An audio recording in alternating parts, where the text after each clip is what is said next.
This podcast is brought to you by Audible. Get a free audiobook download and 30-day free trial at audibletrial.com/Bogosity. There's over 180,000 titles to choose from for your iPhone, Android, Kindle, or MP3 player. That's audibletrial.com/Bogosity.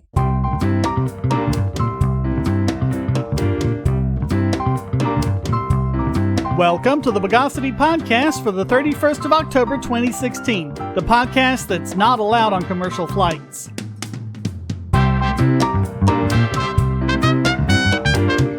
This is your host, Shane Killian, and joining me this week is Ibrahim Zallum. Welcome back, Ibrahim. Hello.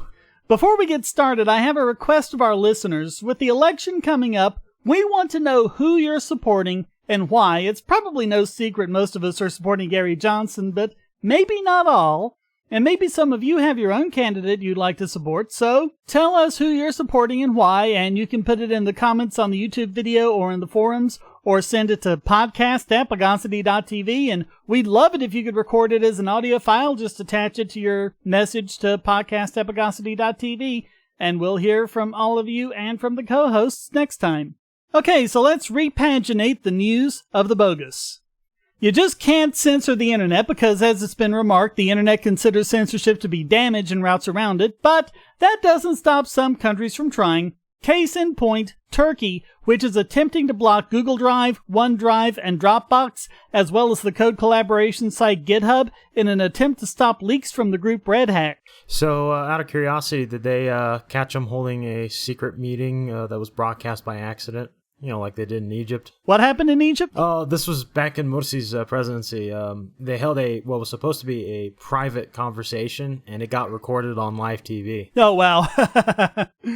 Yeah, that's when you're doing your video conferencing, make sure your live streaming is off. That's just a pro tip. Well, in case you thought Hillary was the only one worried about leaked emails, Turkey's Minister of Energy and Natural Resources and the president's son-in-law, amazing how that works, experienced a private email leak of his own, courtesy of a Red Hat leak containing 17 gigabytes of files containing over 57,000 stolen emails from 2000 to this past September. You know, with them being blocked, I'm wondering if I'm now more intent on actually trying to access those files just to see what information's in there. I'm sure you can get them. Mm-hmm. Yeah, basically Turkey is taking steps to try and stop their citizens from file sharing over cloud and collaboration services. I mean, you know, good luck with that. But what's happening is all of these websites are failing with SSL errors, which can only happen with special blocks put in at the ISP or the country level. And Google Drive actually had the following notice posted, quote, "After technical analysis and legal consideration, based on the law number 5651, administration measure has been taken for this website, drive.google.com, according to decision number blah blah blah, implemented by Information and Communication Technologies Authority." Uh-huh. So that makes it clear it's pretty much been done by Turkey. The rest of them seem to be done by Turkey because foreigners in the country who access the internet through their mobile data can access it just fine because it's being tunneled back to their country of origin. So there it's not being blocked, but when you go through a Turkish ISP it is. But how easily circumvented are these firewalls within Turkey itself? I imagine people can get around it the way Chinese people get around the Great Wall of the internet over there. Oh yeah, you can get a VPN, or you could just get, as I said, people visiting Turkey can access it just fine, just get an international SIM card. Yeah. So it's only a matter of time before people find out what titillating information awaits them regarding the Turkish government. Oh, I'm sure they're already going through it. And actually, in my opinion, that's the finest argument against nepotism. I mean, imagine if your son-in-law is a complete jagoff like this particular person, and they find... and he makes all these incriminating emails about himself, which can bounce back on you. Yeah. Yeah, it doesn't make it look too good, does it? I'll only give those jobs to competent and honest family members. If they were competent and honest, would they need a job in government? That's the question. Probably not.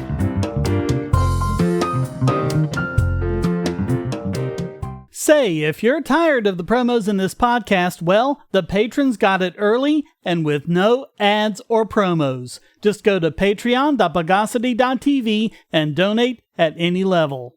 Hey everybody, this is Dave of the Superplex Bros, and you're listening to the Bogosity podcast.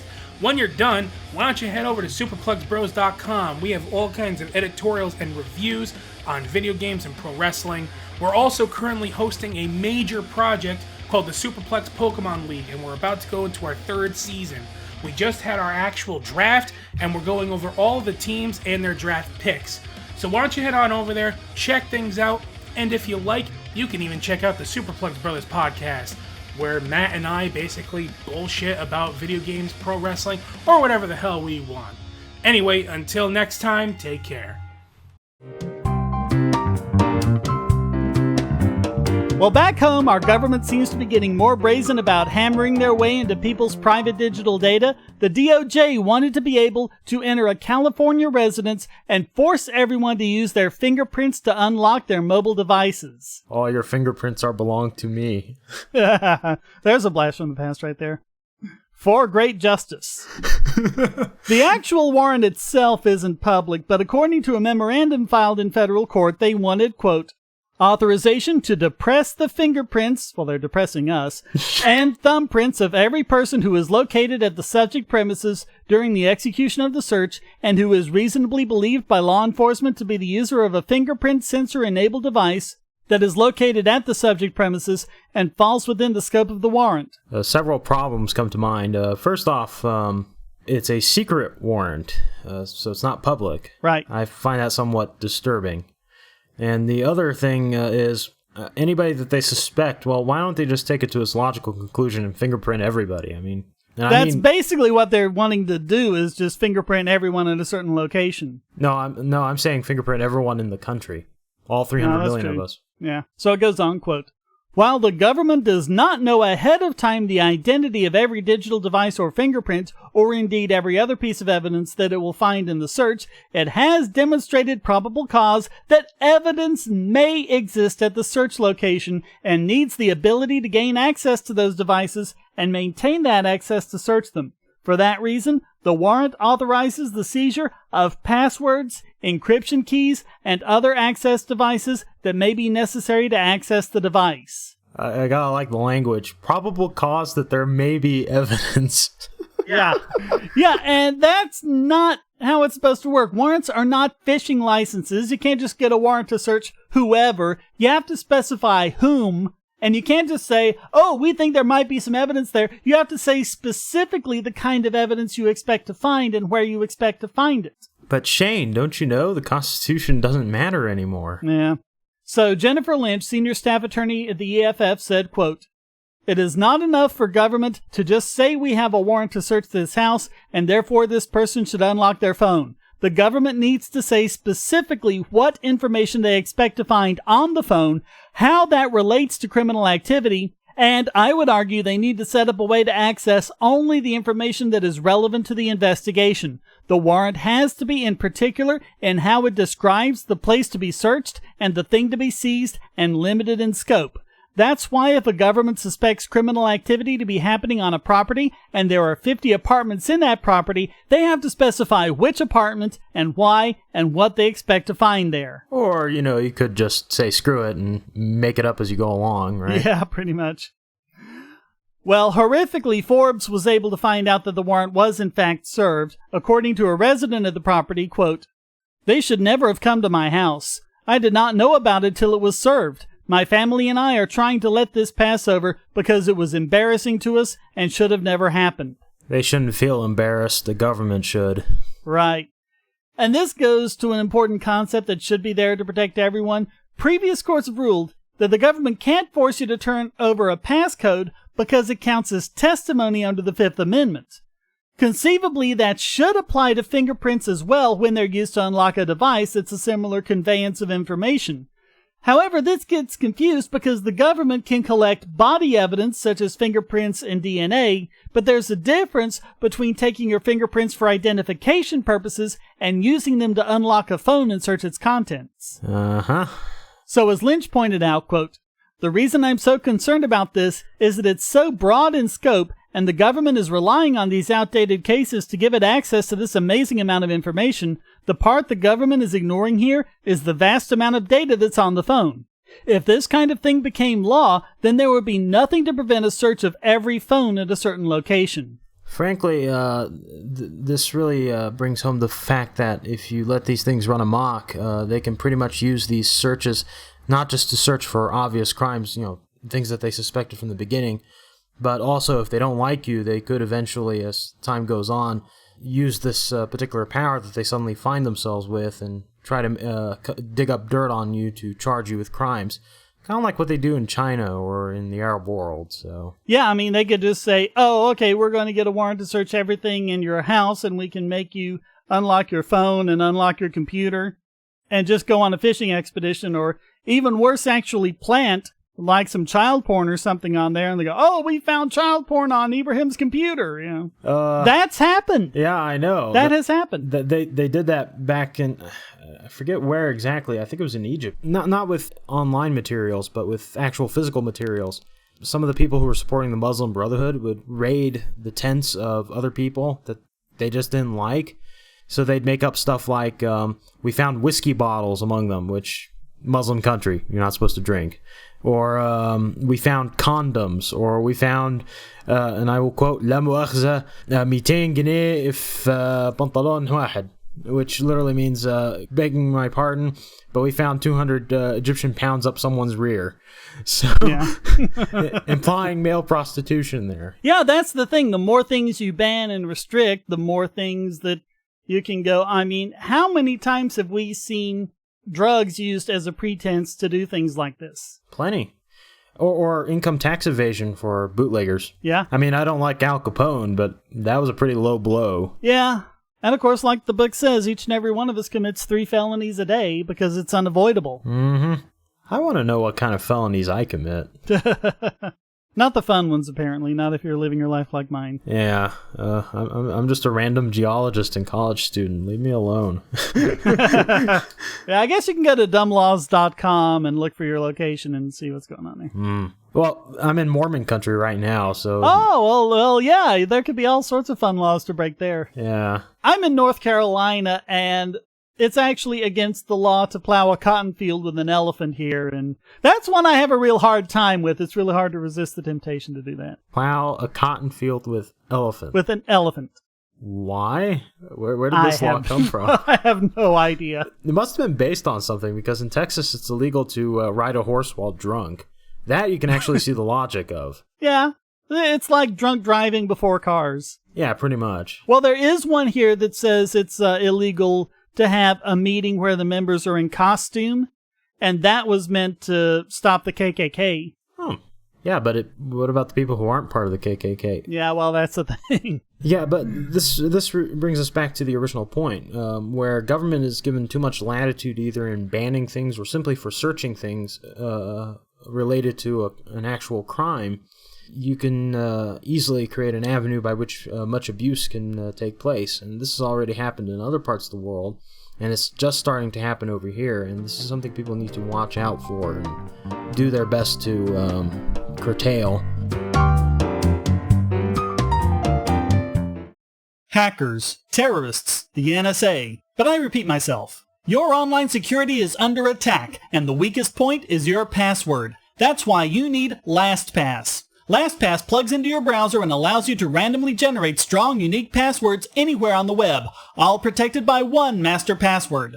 LastPass sets up in minutes and gives you secure automatic logins throughout the web, synchronizing across all your browsers and all your computers, at home, at work, or on the road. It even securely stores sensitive form data, including credit card numbers, backup sensitive documents, membership info, Wi-Fi logins, and more. And with LastPass Premium, you can get these benefits on other applications and even mobile devices, and also get priority customer support. Sign up at password.bogosity.tv for a free month of LastPass Premium. Log in securely everywhere using the last password you'll ever have to remember. Go to password.bogosity.tv and get LastPass now.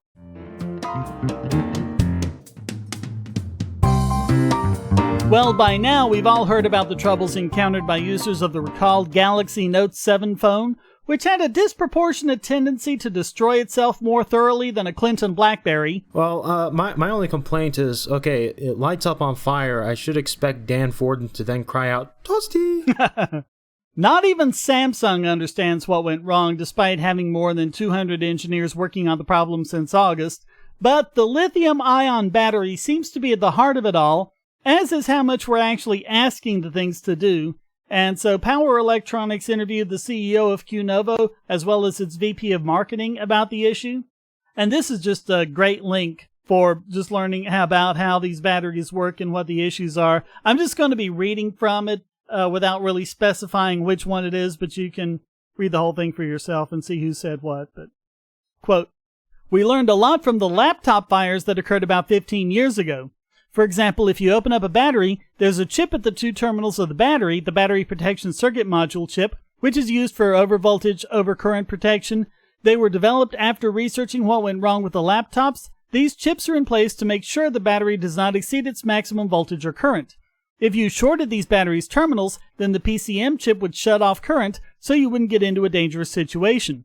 However, although this is necessary, it isn't sufficient anymore. The reason is because the battery chemists and vendors are being asked to do much more than they had to do in the past. In particular, they've put a lot more capacity in the batteries and with more energy density. They have to charge these batteries at a much faster rate. And that is really straining the chemistry in the battery and forcing the battery chemists to find ways to reduce the error margins. Electrical engineers know that when you design something, you build in a margin for error in your design. Those margins for error are being lowered dramatically." Yeah, that's rarely a good move. I mean, in some extreme cases, whole areas of Belarusia and Ukraine could get flooded in radiation because you didn't take into account margins of safety. And yes, I just made a Chernobyl reference. Yeah, it'd be horrible if that actually happened once. Mm-hmm. That was actually the case with 3 Mile Island, too, because there were all of these safety measures that kicked in, and there's so many redundancies there. They're like, oh, we can just switch this off, and we've got other things that can compensate for it. But the thing is, they kept doing that, and they never went back and fixed, what was wrong, and so, yeah. Well, now, it's not really the fault of Samsung or whoever. They kind of trust that if they get a battery that's within specifications, that everything will be fine. But as they say, quote, "Unfortunately, that's not true anymore. If you are Apple and you buy a processor from Intel, you don't just look at a spec sheet, you audit it and you test everything you can on that chip. That's not the case for the battery. If I'm the battery vendor, I tell you what battery you need for your requirements. Most companies don't have the means to test the batteries the way they need to be tested, and the EEs don't have the knowledge needed about batteries, and the knowledge they do have is dismal." Also, one other thing that I'm wondering is, where were the batteries produced? I mean, that could have some role to play, because if it's in a country where... I don't think so, because they were being produced in Korea. Samsung is a South Korean company. When they did the recall and they issued the new Note 7s, they switched battery suppliers, so they were using the same one that Apple is using for the iPhone 7. But it still kept happening. So it may not be a problem with the battery, it could just be a problem with... Well, that's the thing. You would think if it's a problem with the battery, then that would have fixed it, and you can absolutely forgive their engineers for thinking that, but it's still happening, and yet everything still points to the battery. Whew. A modern scientific mystery. Which will actually never be solved, because what they're doing now is just discontinuing the Note 7 altogether, and they're just going to start with a new phone pretty much from scratch, I think. Well, that's going to really hurt the bottom line for Samsung. Yeah. Well, they've still got the S7, and that's a pretty darn good phone. Yeah, my mom used to use a version of it before she went back to Jordan. Yeah, my wife has an S7 Edge, and she loves it. So they go into how these batteries work, and this is fascinating. I'm only going to hit some highlights. But every battery, has the cathode and the anode with an insulating separator, and that's what gives you the change in electrical potential. When you connect those together, you get a circuit, and of course you want that to go through the actual electronics of the device. And so that separator is there to prevent shorts, and the short is actually one of the things that can lead to a battery going explodey. So they say, quote, "One of the basic requirements in the design of the battery is for the graphite anode to physically extend beyond the edges of the cathode. In other words, the anode is wider than the cathode at every point, especially the long edges of the sheets. This is needed to maintain safety within the cell and prevent the formation of lithium metal. Unfortunately, there has to be more anode material than cathode material to absorb all the lithium ions. When the anode is not properly sized, the excess lithium ions will be deposited as lithium metal, and that is called lithium plating. So the same process where you can do like gold plating or whatever, by running an electrical current that pulls over gold atoms, it's the same kind of thing, except in this case, what happens is that the lithium metal builds up and builds up and builds up until the two plates touch, and then you get a short, and kaboom. Yeah, and it helps that lithium is flammable. Yeah. It's the perfect triangle. You got fuel, oxygen, and heat. Yep. So they say, quote, any extra width of the anode does not participate in energy storage. In other words, the extra width of the anode is required for safety reasons, but does not contribute to charge storage. So battery designers go to extremes to optimize the extra width of the anode for the requisite safety. As energy density increases, these battery designers have limited choices. One of them is to reduce the width margin of the anode. This means that the additional width of the anode relative to the cathode is now at its bare minimum. Any errors in manufacturing that jeopardize this extra overlap may have dire consequences. Like fire. Yeah. And I've also heard some people say, a lot of people are, putting their phones in their back pockets. I don't know why. That sounds like a very stupid thing to me. But they're, getting bent. And apparently just bending it, it's just like if you have a longer piece of cardboard and a shorter piece of cardboard and you fold them, the one that's on the outside of the fold, kind of gets shorter relative to the inner. The inner one gets kind of sticking out of the edges. So that's the sort of thing, because it's going over a greater distance because of the curve, that can affect it too. And there's also the fact that when you put it in your back pocket, it's a bit harder for the device to vent any excess heat. Yeah, and there's not much ventilation with these phones, and you may notice if you really use your phone for a while, it gets kind of hot. And if it gets hot enough, you won't even be able to charge it. It'll just keep losing power. Found that out the hard way. Well, that's probably the battery circuit saying, wait a minute, let's cool down before we take on any more charge. So yeah. They really try to do that. Mm-hmm. So they say, quote, to prevent the failure, Samsung released new software that limits the maximum charge in the faulty Galaxy Note 7 to only 60% of maximum. So imagine starting out your day with a fully charged phone, but the battery meter says 60. That's what they did, except they just renamed 60 to 100. Reducing the maximum charge in the battery also reduces the risk of lithium metal plating. Short of using new materials, which still do not exist in commercial deployment, increasing the energy density means reducing all the extra space inside the battery that is not made of anode and cathode materials. These are the only two materials that store energy. Everything else is just overhead. They are still needed for other functions and safety, but they do not contribute to storing electrical charge. Therefore, battery designers keep reducing this overhead and in the process make the manufacturing tolerances even tighter. That is a recipe for many disasters to come unless we start adding a lot more intelligence to the battery to avoid and mitigate these undesired situations. So what they're saying is what's happening with the Note 7 may just be a harbinger of things to come. It's also, as far as I could tell, a sign that we're reaching near the limits of what can be done with lithium-ion batteries. Well, they've always been pushing that limit. It's just they just keep pushing it more and more and more. There'll come a time when they can't push any more. Yep, and that's exactly what they're worried about it. Now, my personal solution would be for manufacturers to get rid of this obsession with making phones paper thin. I mean, would it really be bad if we had a little bit of thickness to our phones? Would consumers really complain? I mean, I would think we would appreciate a phone that doesn't explode a lot more than we appreciate one that's thin. I don't know. I mean, one of the selling points for some of the Mac computers that are out there is that they're wafer thin. I guess the idea is that they're lighter. Well, is that a selling point, or is that just Apple's marketing stuff? Could be a bit of both, I suppose. Well, because I remember a couple of years ago, there was a thing from J.D. Power.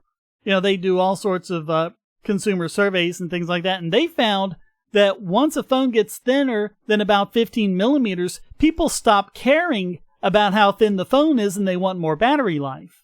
And yet these phones are getting down to 6 millimeters, 5 millimeters, something goodness. like that. Yeah. Any thinner and I could break them with my bare hands. Yeah, just about. So it may just be that the Note 7 happened to be the one where you started having these problems, and we might start seeing them out of a lot of others, too. And sooner or later, they're going to have to find something other than lithium-ion anyways. So Yeah. Hopefully the technology's up for it. I'm pretty optimistic.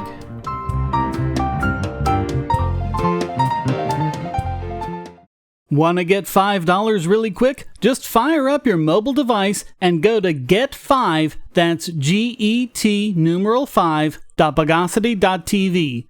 By using this link to sign into the Amazon app for the first time, or if it's been more than 12 months, you'll get $5 off your order of $10 or more. So what are you waiting for? Go to get5.bogosity.tv. Now you can make Amazon purchases with Bitcoin by going to purse.bogosity.tv. Save an average of 20% just by buying from Purse, or get even greater discounts by linking your Amazon wish list. Go to purse.bogosity.tv.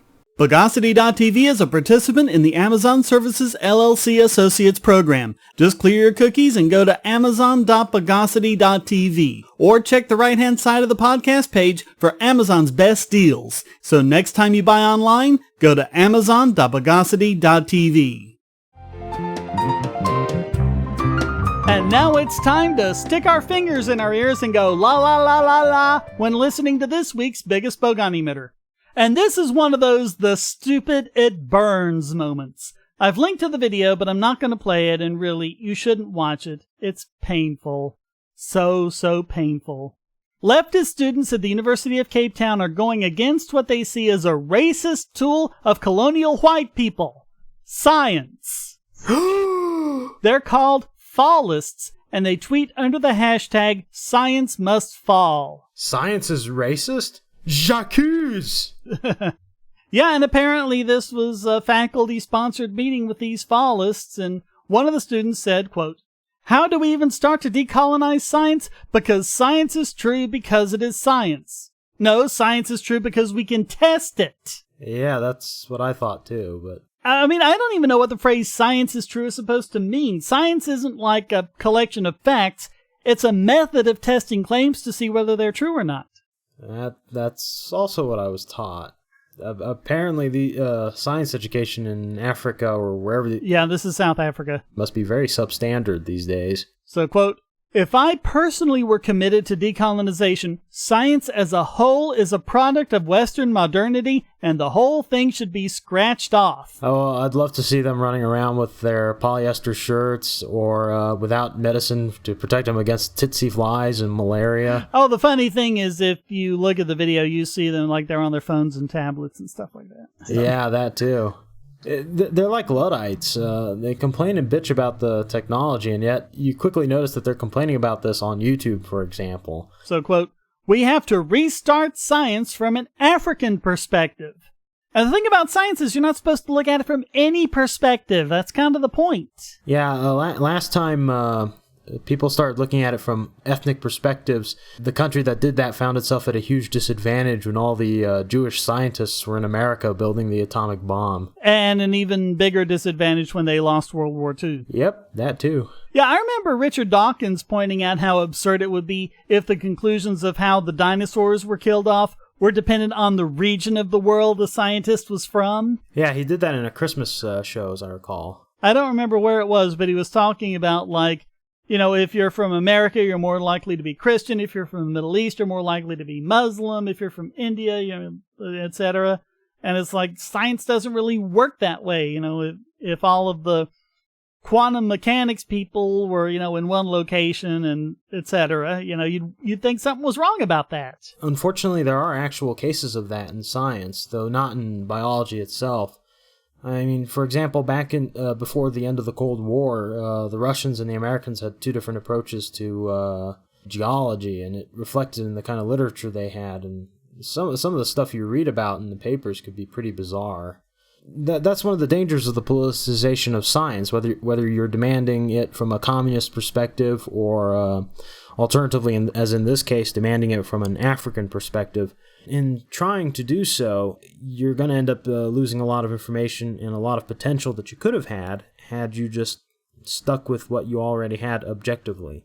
But no, they want to try to invoke supernatural explanations and phenomena like witchcraft and stuff. Yeah, that's actually what she says, quote, "I have a question for all the science people.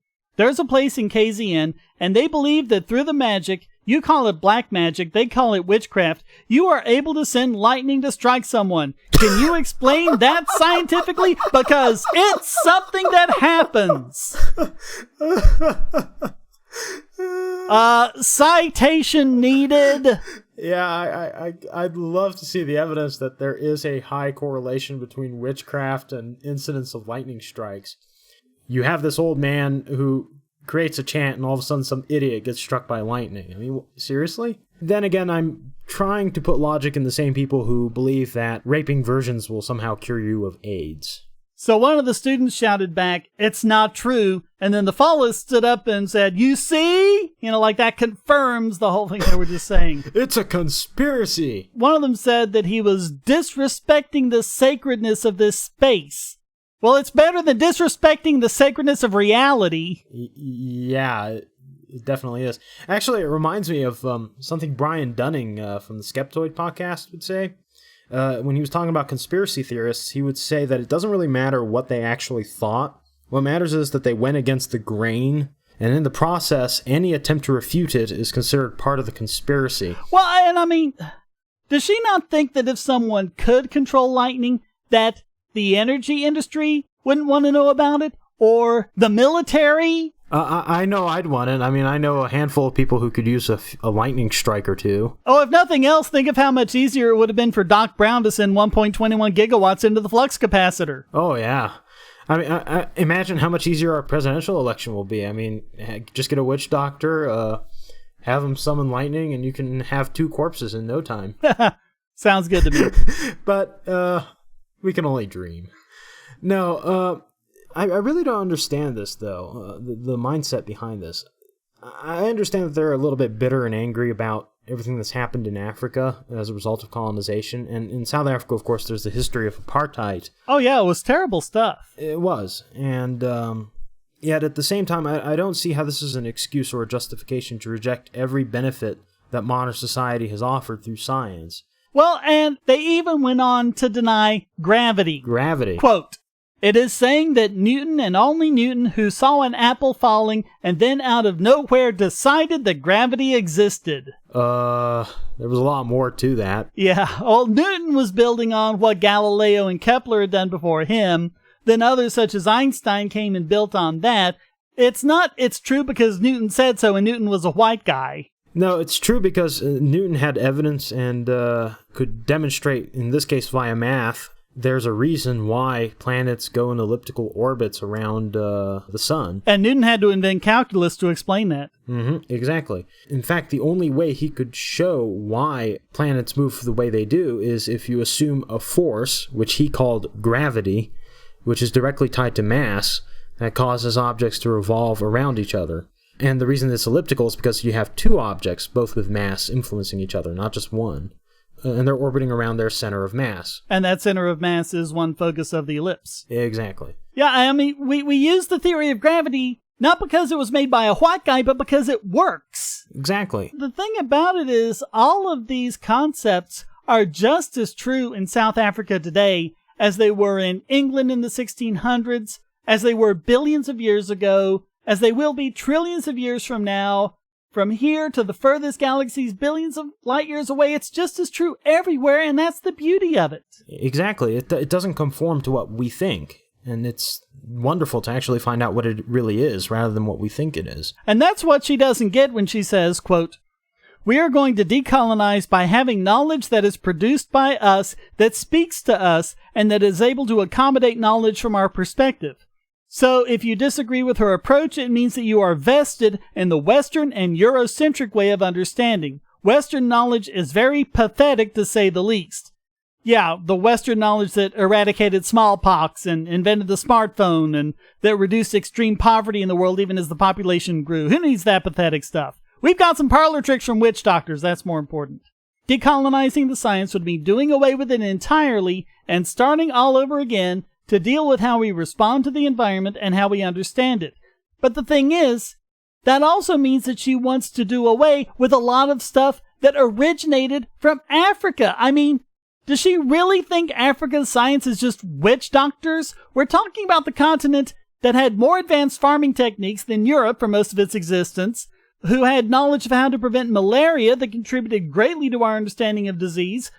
The whole continent basically skipped the Bronze Age entirely and spent the Middle Ages making steel of greater quality than Europe was able to do at the time. The fact of the matter is that by saying that European science is bunk and that we should resort to this African stuff, which includes all this witchcraft, they're essentially insulting themselves and insulting everything that their ancestors had accomplished. Yeah, the Nubians were the earliest culture known to use antibiotics, and a lot of antibiotics today are synthesized from chemicals found in African plants whose healing properties were first discovered by Africans. Science isn't about colonization or being Eurocentric. It's about looking at ideas, keeping the ones that work, and discarding the ones that don't. And it doesn't care one bit what continent it's from. And actually, if they really want to contribute to science and improve their own lives, use what you've learned from this quote-unquote European science and build on it. Yeah.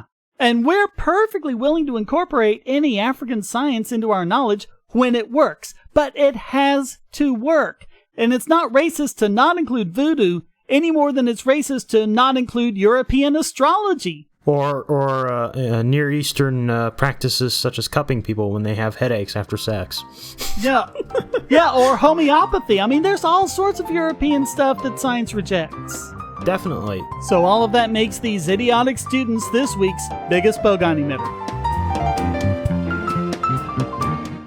If you're on the Wi-Fi in a coffee shop or hotel, anyone on that network can get your traffic. Do you really trust all of those strangers? For that matter, do you really trust your ISP? A VPN can protect you from prying eyes, disguise your location, and even foil government censors. It's essential in this day and age, so go to vpn.bogosity.tv and you'll be taken to BoxPN. Starting at just $2.99 a month, you can get unlimited high-speed connections to VPN servers all over the world, and they don't log connections, so your privacy is assured. Traveling abroad, just VPN home, and don't worry about what those other governments are doing. Back at home, stop your ISP from traffic shaping and messing with the quality internet access you're paying good money for. You can connect from multiple machines at once, including your smartphone or tablet, and it supports all the secure standards, including OpenVPN and SSTP.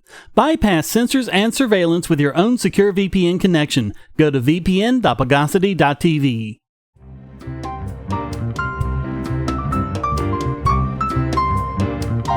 And now let's blabberize this week's Idiot Extraordinaire.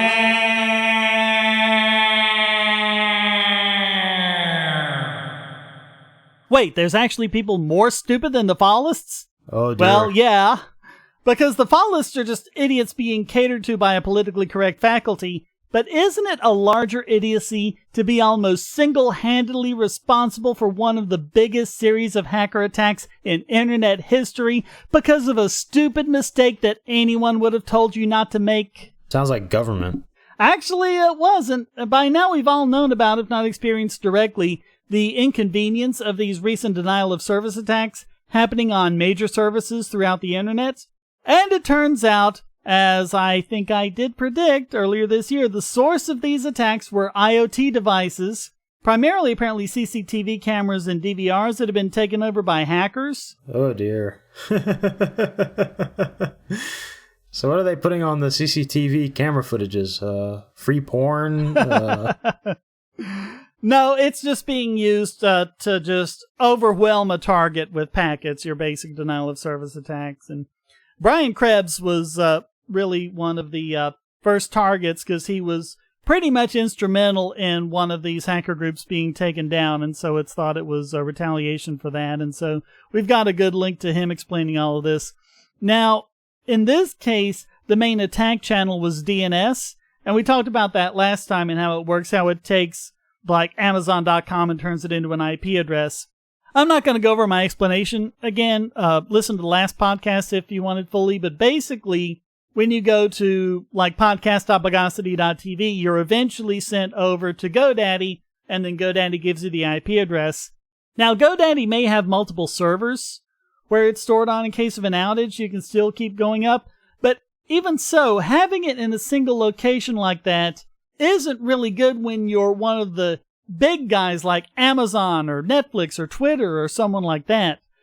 So there's this service called Dyn, D-Y-N, and what they basically do is give people worldwide access to your DNS entries. So you don't have to get to, one single location like GoDaddy, I think is over in California somewhere, or, whatever. You can have a server local to your part of the world, and you've got a whole bunch of servers, so you have much better redundancy in case of an outage.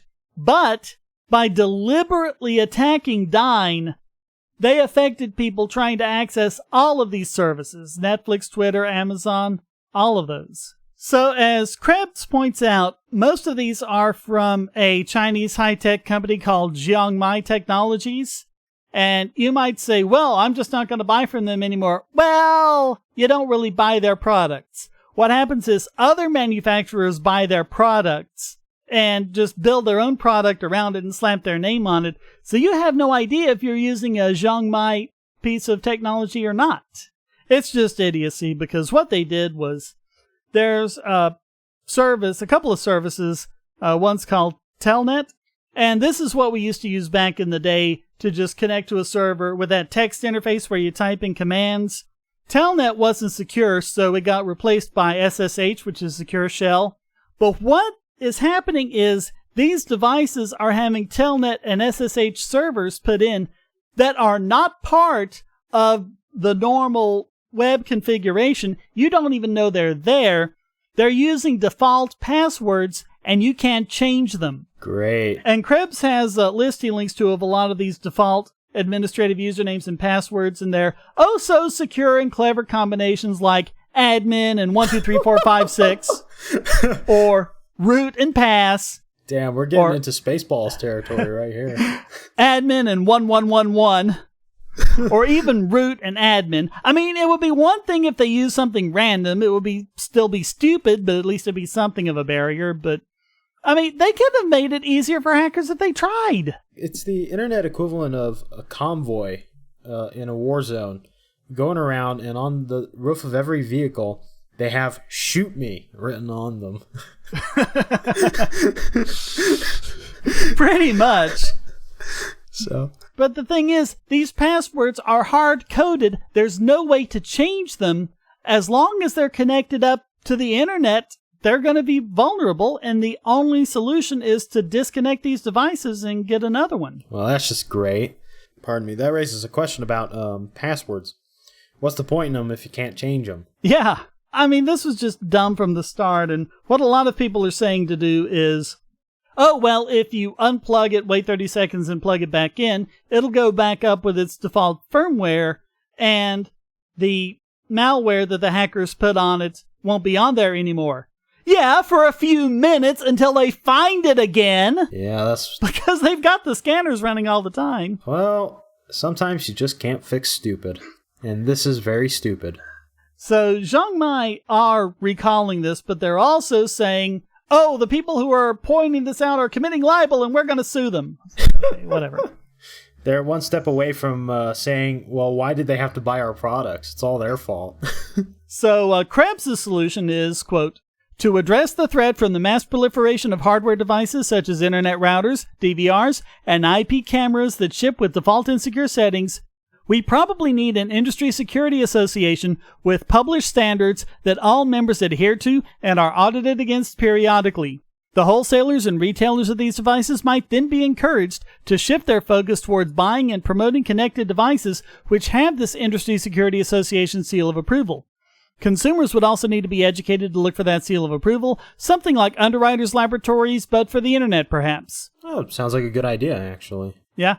Until then, these insecure IoT devices are going to stick around like a bad rash, unless and until there is a major global effort to recall and remove vulnerable systems from the internet. In my humble opinion, this global cleanup effort should be funded mainly by the companies that are dumping these cheap, poorly secured hardware devices onto the market in an apparent bid to own the market. Well, they should be made to own the cleanup efforts as well. Sounds fair. But I will add to that only that any meaningful course of action that involves what he proposes, while sound, isn't going to be complete unless we get the government completely out of this. Because one of the issues, as you know, of with regards to the government and internet service providers of all types, is that they always want this backdoor to encryption. Yep. And that, until you remove that, there's no point in trying to create a UL equivalent, because there will always be a defect in the security of your service providers. But that's exactly what this is. I mean, I understand exactly why they did this. In case something went wrong with the device, they could just telnet in or secure shell in, do their magic, and fix it. But it left this gaping wide security hole, which is what always happens when you have a back door. Mm-hmm. It's just like in real life. Where do the burglars come in? Either through the window or through a back door. Except in this case, it's more like you've left the front door open and left a sign up there that says, "Hi, come on in, there's beer in the fridge." So all of that makes Zhongmai, their downstream vendors, and many other manufacturers as well this week's Idiot Extraordinaire.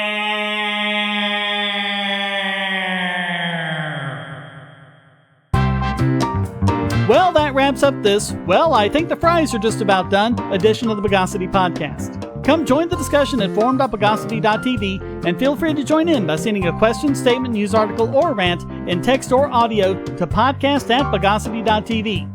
This podcast depends on you to keep going, so please donate using the links on the website or the QR codes in the thumbnail, or become a patron at patreon.bogosity.tv and get the podcast and YouTube videos early and without ads or promos. Thank you for listening, and thanks to Ibrahim Zallum for joining me. Pleasure's mine. Remember, get your picks for U.S. President and why you support them to us so we can cover them next week. Until then, here's a quote from Richard Dawkins. Planes fly, cars drive, computers compute. If you base medicine on science, you cure people. If you base the design of planes on science, they fly. If you base the design of rockets on science, they reach the moon. It works. Bitches. The Bogosity podcast is licensed under Creative Commons Attribution, Non-Commercial, No Derivatives 4.0 International License.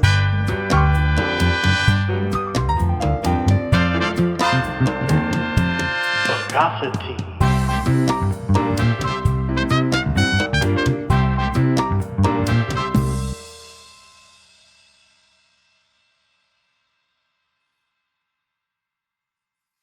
Christmas time is coming, and the most classic of Christmas stories is A Christmas Carol. But how much do you know about the original Charles Dickens novella? Have you dismissed it as a children's book with one-dimensional characters amounting to nothing but platitudes and cliches?